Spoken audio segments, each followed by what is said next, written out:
Melbourne University Law School, the Centre for Comparative Law, has organised a big chinwag on a Bill of Rights, a Charter of Rights for Australia. A discussion about how it's been going in Victoria and the ACT, Great Britain and New Zealand.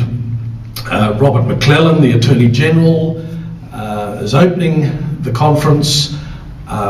There's likely to be a government announcement later this year that an inquiry into what sort of Bill of Rights, if one at all, we're to have, will probably get underway in December.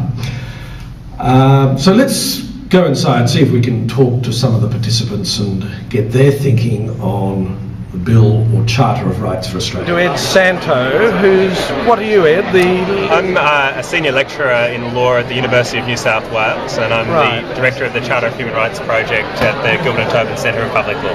Right. And what does the Australian Human Rights Group do? What are you seeking to unravel there? Yeah, look, we're a very recently established group, and we bring together some lawyers and academics, but actually predominantly a much broader church of people. So there are some people from community groups, some people who are involved in government, and also some religious groups who've traditionally been a bit wary about a Human Rights Act. And our main purpose, well, we've got two main purposes. The first is to get a big public inquiry underway as to how best to protect human rights in Australia. And the second thing to do is to give our expertise about, bust some of the myths that are out there about the dangers of a Bill of Rights, and there are some dangers, but not necessarily all of the ones that have been mooted in the Human Rights Act.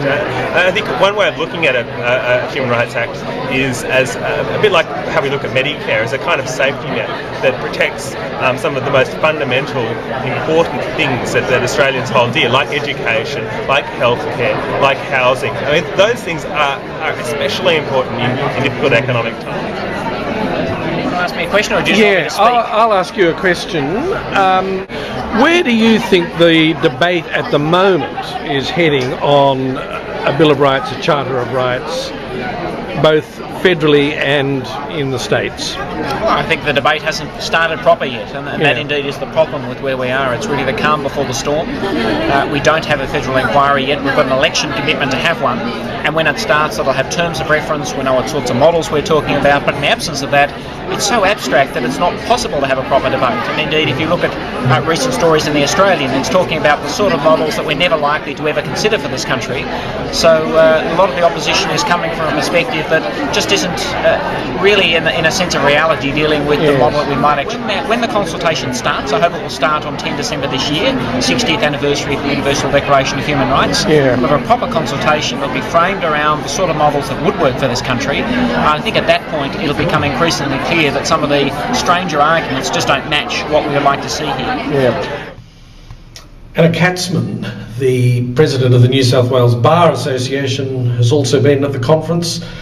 Later on, we caught up with her to get her perspective. We think, amongst others, that the common law is insufficient to protect rights, that having a Charter of Rights would raise public awareness about human rights, and amongst other reasons, it would improve the quality of government. It would make government more accountable to the people. In the process of the bar as a whole considering it, we had a couple of information forums. We had one in which the former High Court Judge Michael McHugh presented a paper on does Australia need a Bill of Rights? And his answer was yes, having been a sceptic in the past. And the second was a debate between Hilary Charlesworth, the Professor of International Law at the ANU, and Noel Hutley SC, one of our leading counsel.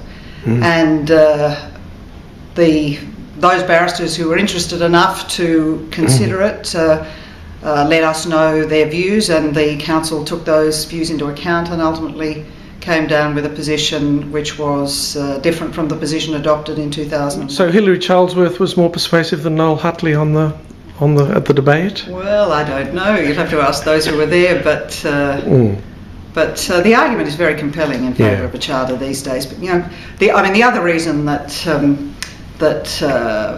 I should explain, I think, which has helped to influence the opinions of those, in particular, who were opposed to it some years ago, is that there has been a spate of legislation, both at a state and federal level, which has curtailed people's rights, and the High Court hasn't. The High Court's handed down a number of decisions in which it's become apparent that absent statutory protection of certain rights, for example, refugees can be detained indefinitely. Indeed. Thanks very much, Anna Katzman. Oh, you're most welcome.